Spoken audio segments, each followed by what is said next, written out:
Dans cette vidéo, on va s'intéresser à la décomposition en facteurs premiers. On va voir ce que c'est et puis quelques exemples et comment la calculer surtout. Alors, qu'est-ce que c'est que la décomposition en facteurs premiers? Eh bien, je prends toujours l'exemple d'un un mur qui est constitué de briques. Eh bien, un nombre, n'importe quel nombre, est constitué de nombres premiers. Donc, n'importe quel nombre, évidemment, un nombre entier naturel. Et cette décomposition en nombre premier est unique. Il n'y a pas de façon de le faire. Donc voici par exemple un nombre très compliqué, 1 863 400. Eh bien, ce nombre peut se décomposer de la manière suivante, 2 puissance 3 fois 5 puissance 2 fois 7 fois 11 puissance 3. Alors évidemment, ça peut être long de calculer cette décomposition. Je vais vous donner une méthode, mais c'est quand même long. Mais on y arrive. Alors comment on fait pour calculer une décomposition? Je vais prendre un nombre un petit peu plus petit, par exemple 1240. Alors comment je fais pour faire la décomposition en facteur premier de 1240? Eh bien, je vais diviser successivement par tous les nombres premiers que je peux. Par exemple, je peux... alors, l'idée, dans un premier temps en tout cas, c'est de faire dans l'ordre croissant, hein, du plus petit au plus grand des nombres premiers. Alors, par exemple, ici, je peux diviser par 2. Alors, si je divise par 2, ça fait 620. Je me demande si je peux encore diviser par 2, c'est le cas ici. Donc, je divise par 2, ça fait 310. Je redivise par 2, ça fait 155. Et cette fois-ci, je ne peux plus diviser par 2. Donc j'essaye par un autre nombre. 3, ça ne fonctionne pas. 1 plus 5 plus 5, ça n'est pas un type de 3. Je peux diviser ça par 5. Alors si je divise ça par 5, je vous rappelle que diviser par 5, ça revient à diviser par 10. Donc ici 15,5, puis multiplié par 2, ça fait 31. Puis ensuite, par quoi je peux diviser 31? Eh bien, je peux essayer par 7, ça ne joue pas. Je peux essayer par 11, ça ne joue pas. Par 13. En fait, c'est un nombre premier, 31. Donc, je peux diviser par 31. Et ça fait 1. À ce moment-là, je peux donner la décomposition de 1240. Comment ça? Eh bien, c'est les nombres qui sont ici. Le produit des nombres qui sont là. Donc, ça veut dire que c'est 2 puissance. Alors ici, on a 1, 2, 3, fois 5, fois 31. Donc, j'ai trouvé la décomposition en facteur premier de 1240. Quelques remarques. Alors, déjà, il y a plusieurs façons de le faire. Ici, je suis allé dans l'ordre croissant, comme je l'ai dit. C'est pas l'unique façon. J'aurais d'abord pu, pourquoi pas, diviser par 5, puis ensuite par 2, puis ensuite par 31, puis etc. Même si je vous conseille quand même d'avoir une certaine méthode, une certaine systématique pour ne pas avoir l'impression d'être bloqué. Par contre, il y a une façon un petit peu plus subtile, un petit peu plus rapide de faire ce calcul. Je le reprends ici, 1240 toujours. En fait, quand je vois que ça finit par 0, j'ai qu'une envie, c'est de diviser par 10. Or, je ne peux pas, parce que c'est une décomposition facteur premier, et 10 n'est pas un nombre premier. Ça paraît embêtant, mais en fait, je peux diviser par 2 fois 5. 2 est un nombre premier, 5 est un nombre premier. Puis comme ça, j'ai directement 124. Alors ici, je ne gagne pas beaucoup de temps, hein, on va le voir, mais je ne gagne pas énormément. Dans d'autres calculs, hein, imaginons que je veuille décomposer, pourquoi pas, 1 million, eh bien, ça peut être beaucoup plus rapide de dire, chaque fois j'enlève en 0 en divisant par 2 fois 5. Je ne vais pas le faire ici, c'est pas l'objectif. Je reprends 124, je peux donc le diviser par 2, ça fait 62. Je peux encore diviser par 2, j'obtiens 31, et vous l'avez compris, 31, ça fait 1. Et j'obtiens la même décomposition. Hein. J'ai 2 puissance 1, 2, 3, fois 5, fois 31. Calculons maintenant la décomposition en facteur premier des trois nombres qui sont proposés ici. Alors, pour ce qui est de 138, voilà, eh bien, je vais tout d'abord essayer de diviser par 2. Ici, c'est le cas, puisque c'est un nombre pair. Donc, je divise par 2. Je divise par 2. Et ça donne, alors, 59. Sauf erreur. Non, c'est pas vrai, 69. Voilà. Je continue à diviser par 2. Je vois que j'en peux pas. Donc, je passe à 3. Est-ce que je peux diviser par ça par 3? Oui. Ça donne 23.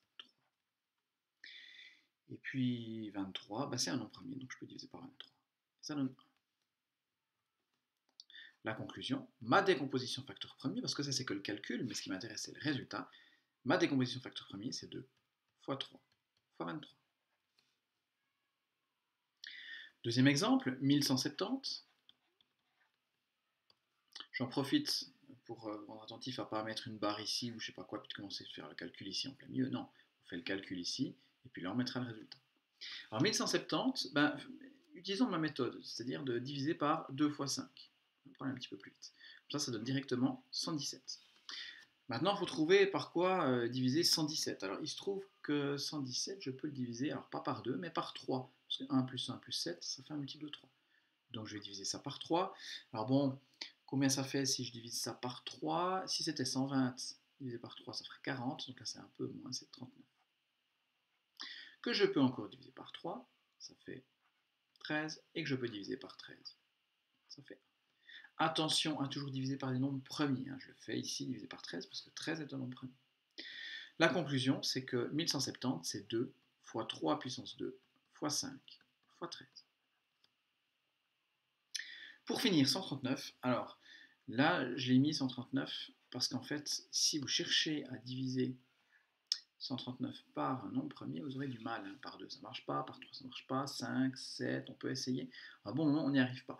La raison est simple, c'est que 139 est un nombre premier. Donc sa décomposition, elle est bête. Je divise par 139, donc c'est simplement 139. Il est déjà décomposé en quelque sorte, c'est un nombre premier. Voilà. Comment savoir si c'est un nombre premier? Donc je divise par les nombres premiers. J'essaye donc, comme j'ai dit, 2, 3, 5, 7, jusqu'à où je vais? Eh bien, jusqu'à atteindre la racine de 139, c'est-à-dire, par exemple, par 7, j'essaye, ça ne marche pas. Ensuite, j'essaye par 11, ça ne marche pas non plus. À vous de vous en convaincre. Par exemple, j'arrive à 110, mais il manque 29. Et puis ensuite, je m'arrête parce que le nombre premier suivant, c'est 13. Et 13 fois 13, ça fait 169. C'est déjà plus grand que 139. Donc je m'arrête. Je sais que ceci, c'est un nombre premier. Voilà. Juste encore quelques remarques sur ces décompositions facteurs premiers. Le fait de connaître la décomposition facteur premier, qu'est-ce que ça m'indique? Alors ici, si je reprends cette décomposition, que je vais peut-être d'ailleurs réécrire ici, ce sera plus pratique. Donc c'est 1 863 400. Eh bien, il se trouve que ça, c'est égal à 2 puissance 3 fois 5 puissance 2 fois 7 fois 11 au cube. Alors, quelles sont les remarques que je peux faire? C'est que, ça on n'en a plus besoin, voilà. C'est ce genre de choses. Par exemple, je peux déduire que 1 863 400 est divisé par 35, même si ça ne saute pas aux yeux ici. Alors pourquoi? Parce que 35, il se trouve que c'est 5 fois 7, et que 5 se trouve ici dans la décomposition, et que 7 aussi. Donc, 35 divise ce grand nombre. De même 121, alors 121, c'est 11 au carré, et puis j'ai 11 au carré qui appartient à la décomposition. Ici, c'est 11 au cube. Et donc ici, 11 au cube, il y est 11 au carré aussi. 11 au cube, c'est 11 au carré fois 11. Je peux aussi déduire que mon nombre, ici 1 863 400, n'est pas divisible par 54. Alors pourquoi? De nouveau, décomposons 54. Alors attention, 54, je pourrais dire, ah, bah c'est 6 fois 9. Puis il n'y a pas 6, il n'y a pas 9. Ok, mais 6 et 9 ne sont pas des nombres premiers. Donc ça, c'est une mauvaise idée. Forcément qu'ils ne vont pas apparaître ici. Alors il faut que je décompose 54. Alors décomposons 54. Je peux le diviser tout d'abord par 2. Ça fait 27. Et ensuite, je peux diviser par 3, ça fait 9, par 3, ça fait 3, et par 3, ça fait 1. C'est-à-dire que 54, c'est 2 fois 3 puissance 3. Alors si je reviens ici, 2, il appartient bien à la décomposition, ici j'ai 2 puissance 3 même, mais 3 puissance 3, par contre, il n'y appartient pas ici. Donc, je ne peux pas diviser ce nombre par 54. Et de même 49, 49, c'est 7 fois 7. Alors il y a bien 7 ici, mais il n'y a pas 7 au carré. Donc, 7 au carré, 49, ne divise pas 1 863 400. Voilà, par exemple, ce qu'on peut dire sur ces décompositions une fois qu'elles sont faites. Et puis la première remarque ici, c'est ce que je disais tout à l'heure, c'est qu'on a l'habitude de chercher à diviser ici successivement par des nombres premiers, dans l'ordre croissant, mais ce n'est pas forcément la meilleure idée selon les cas. Déjà, si on ne fait pas dans l'ordre croissant, ça n'a pas d'incidence particulière, mais en plus, eh bien, des fois, ça peut être avantageux, comme je l'ai montré ici, en divisant par 2 fois 5 directement, c'est-à-dire 10, ce qui me permet d'enlever le 0 puis avoir un calcul un petit peu plus facile.